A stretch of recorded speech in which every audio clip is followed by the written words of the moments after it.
Welcome. We're going to be looking at pitching a tent and how we do that when we're working with H5 Adventure. We've chosen the brand of Access Expeditions and their endurance range, a Refuge 300 tent, and within that 300 you'll probably guess it's a 3-person tent. We love this tent because it's got 3 poles, they're all the same length, there's only one zip on the door so you're never tripping over. When arriving into camp you can find that some groups decide to just sit down and chill out for an hour. Last year we had a group like did that literally, and within an hour it started a hailstorm and all their stuff got wet. So I think it's, yeah, maybe want a few minute rest, but keep that momentum of energy and effort working going and get your tent up. So we've come into camp, and like this rucksack you note, we recommend sort of putting your tent near the accessible top of your rucksack, because if it was raining it would be the first thing you want to get at your rucksack. So we've got the poles, we've got an inner, some pegs, and then finally we've got the outer. Obviously if you're in a team on a Duke of Edinburgh Award expedition, you know, some other team members might be taking parts of this tent with you. Obviously we've got the tent out. You know, again, it could be raining and we want to get that packed away nice and neat. Prevention again for anything getting wet in that. So coming to the position of a tent, we want, generally it's nice if it's flat, if it's not stony. If it is a bit of a slope, would you have your head uphill or downhill? The answer is uphill, because during the night you won't want blood coming to your head and giving you a bit of a headache. So if there is a little bit of a slope, your head's uphill. It's nice to get a bit of shelter. We've got a bit of natural shelter behind us here for your tent as well. So first off, we want to get the poles out, and we want to get these poles inserted into the outer. I said earlier about 3 poles, all the same length. Again, that's a great thing with these. Obviously the pole bags, you can just throw them on the floor, that's fine. No, obviously not. You might put them in your rucksack or put them in your pocket, somewhere safe, you don't want to lose them. Again, that's one of the DofE 20 conditions, looking after your equipment. These poles with the elastic naturally come together.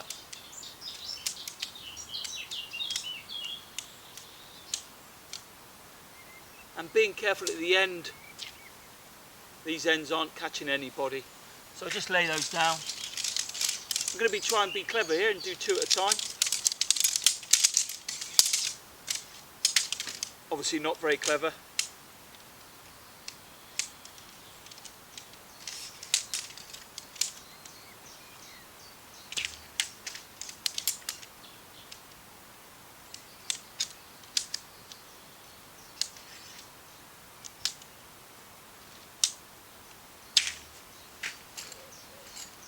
So that's the 3 poles already, and we're looking at now getting those into the outer, the fly sheet of the tent.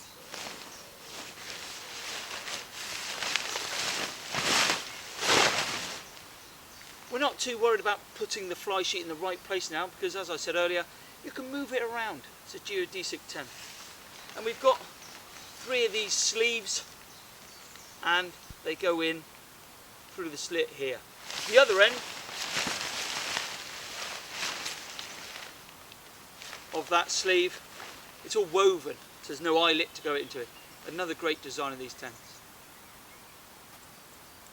So we're now going to carefully insert the poles into the sleeves.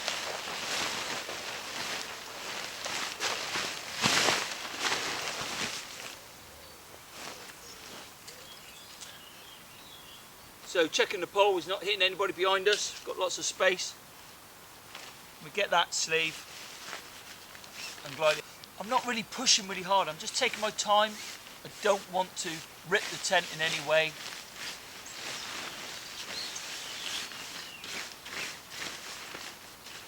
There you go, right to the end, you can see it there.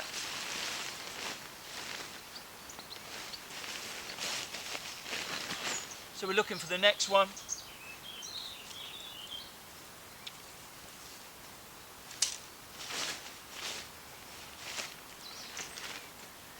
and gliding it in again.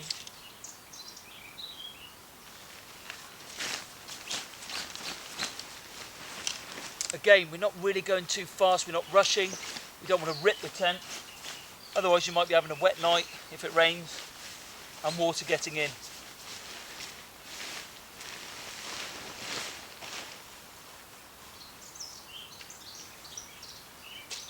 Fortunately, again, we've got lovely weather today, no wind. You know, you might have pegged this down, just a couple of pegs in the corners. Stop it blowing away. And we glide the final pole in.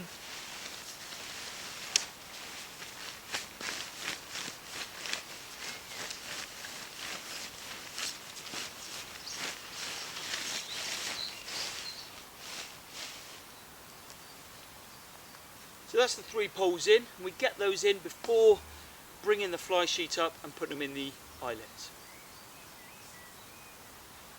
To get them in the eyelet, just carefully pushing that pole in a little bit more, bring in the fly sheet over, and we're going to place that. It's got a round metal eyelet and it's in there. We move around and do the others.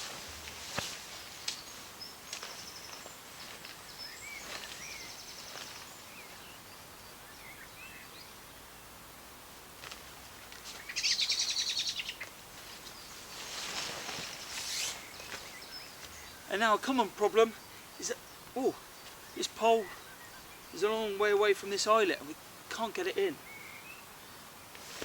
Try the other one. Actually, the other one's working. So obviously there must be a reason for that. There's no point trying to push that pole in anymore. Again, we might rip and damage the tent. We move around the back here. And actually we notice the pole isn't right to the end. We just ease that pole in.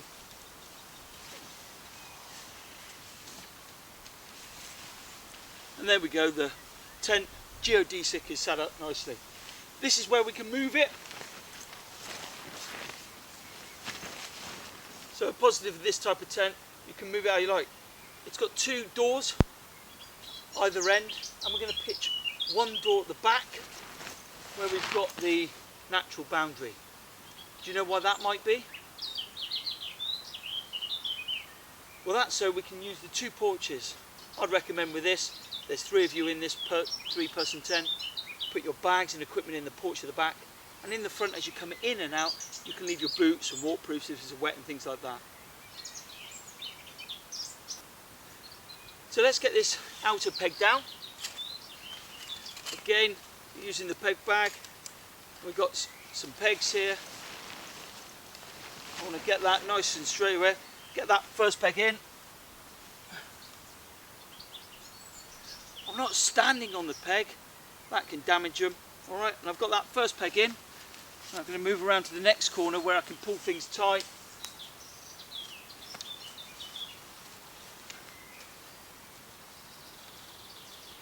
Just pushing that in at a 45-degree angle away.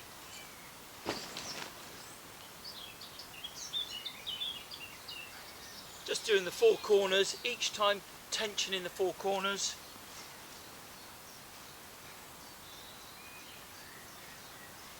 You should be able to see just that bit of little tightness now it's pegged in there. I'll do the front and back porch as well, and therefore we get the real shape of this tent.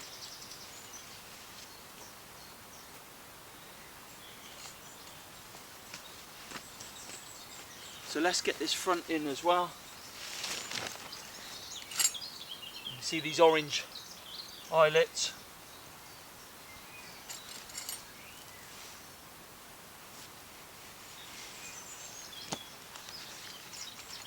That's looking really neat there. And the door, as I said at the beginning, it's only got 1 zipper. Other brand tents got 2 zippers and it can be zipped, and the door's hanging on the floor, so it's really good. And we can get that door rolled up out the way.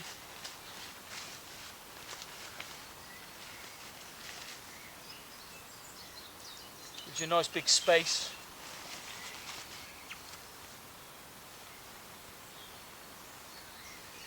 in here. We're going to look after these as well, get those in my rucksack and keeping things nice and tidy.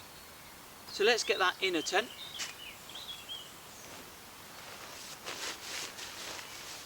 Again, another great feature of these tents is some of the hooks are colour coded, so it really helps when putting it up. So as I come into the tent, just sort of opening up the inner a little and getting an idea of where it should go. 4 corners, I've got these buckles.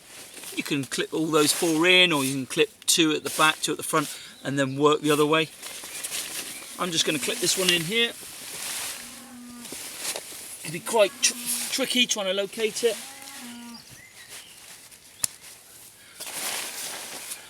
Then I'm moving across to the other corner.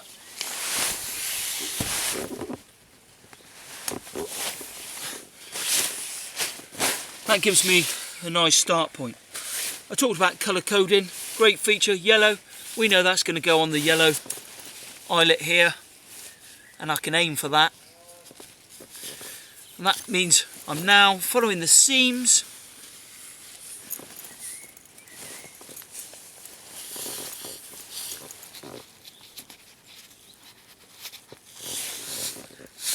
And it should all be coming as you follow the seams. And if you're finding it that it's really tight, really quite stiff to get one in, this probably means you've got one wrong somewhere. So work yourself back again along that seam. Here's another colour coded one, red, brilliant. So I'm looking up, there's 2 red eyelets. Must be that. I'll continue this whole process and it gets the inner up nice and easy. So that's the inner completed inside. You can see the size of the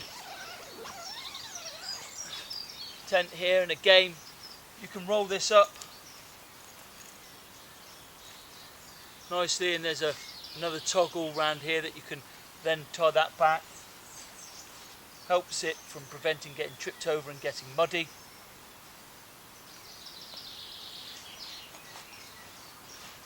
All tucks away nicely. Anybody notice anything different to this tent than probably lots of other tents? There's no guy ropes on this tent. So as a company, H5 Adventure, we've decided not to have them on. We've taken them off because most of our bronze and majority of our silver expeditions don't need them because they're in lower levels and the weather is better. It just keeps the tent cleaner and neater, and we don't need them at those bronze and some of the silver expeditions. Yes, for gold expeditions, our tents have the guidelines on. So once you're in camp, you might want to put your roll mats and sleeping bags in, because the sleeping bags start opening up, they'd be crushed in your rucksack all day. And, you know, during the afternoon and evenings, you want to keep your tent zipped up, helps prevent any animals getting in there. Neat and tidy, and if the weather's not looking great, you know, it might start raining. Keeps all your equipment clean and dry.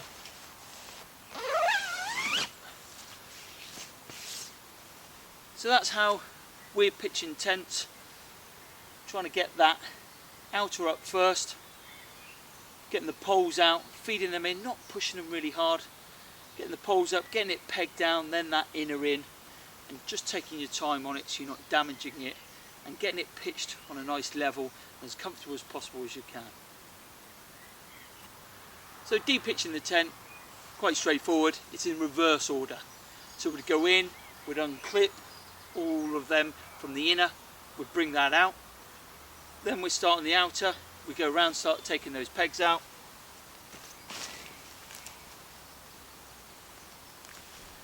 making sure we're not sort of pulling at the wrong angles, and we get all those pegs out, but remembering that, you know, if the wind picks up, it might be moving around, so maybe leaving the odd peg in. So we've got all those pegs away, and as we're going, we're getting those in the peg bag, looking after those. It's not that breezy today, so we can leave the tent there. And then you're doing the opposite with the poles. and you're going to take them out of that eyelet, and you're going to do those 3 first before you're then going to do all those poles. I'm going to do all 3 first. Again, watching your eyes and things. Just let that come flat to the ground.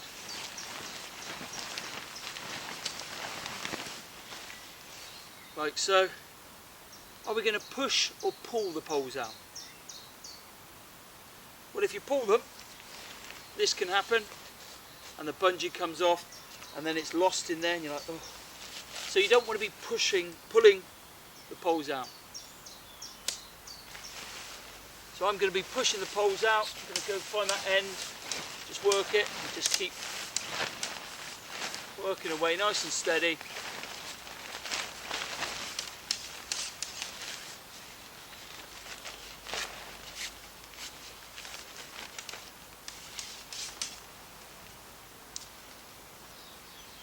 And we carry on with the other 2 poles.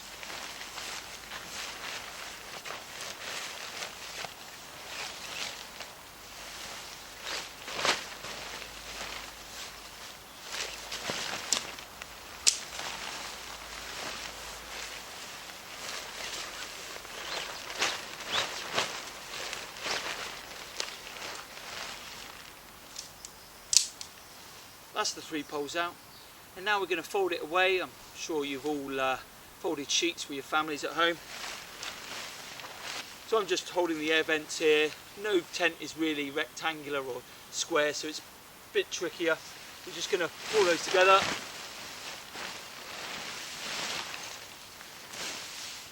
We're just going to make this into a rectangular shape as possible.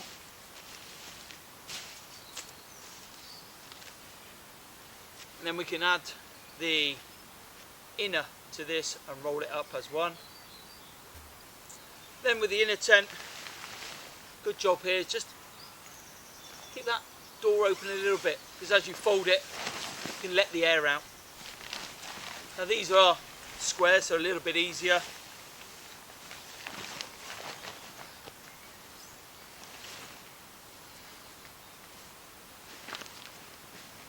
And with this one we can actually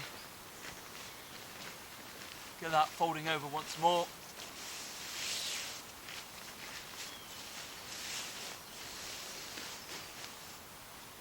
And then obviously we're looking at getting the poles in the pole bag. We can roll that up all as one in there. Great using the poles just to help you start rolling. And these will just pull these bits in a little bit.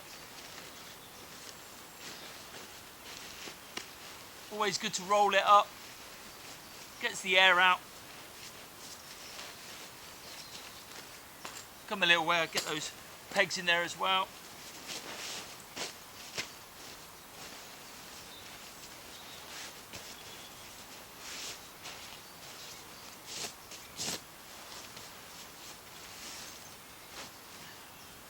And again, like at the start here, we talked about the tent being separated amongst different team members.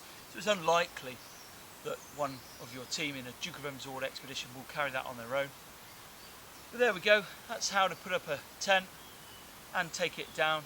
A few safety things about the eyelets, the end of the poles, the pegs. Again, it's one of those many things. Work together as a team, help each other, just take your time. Thank you.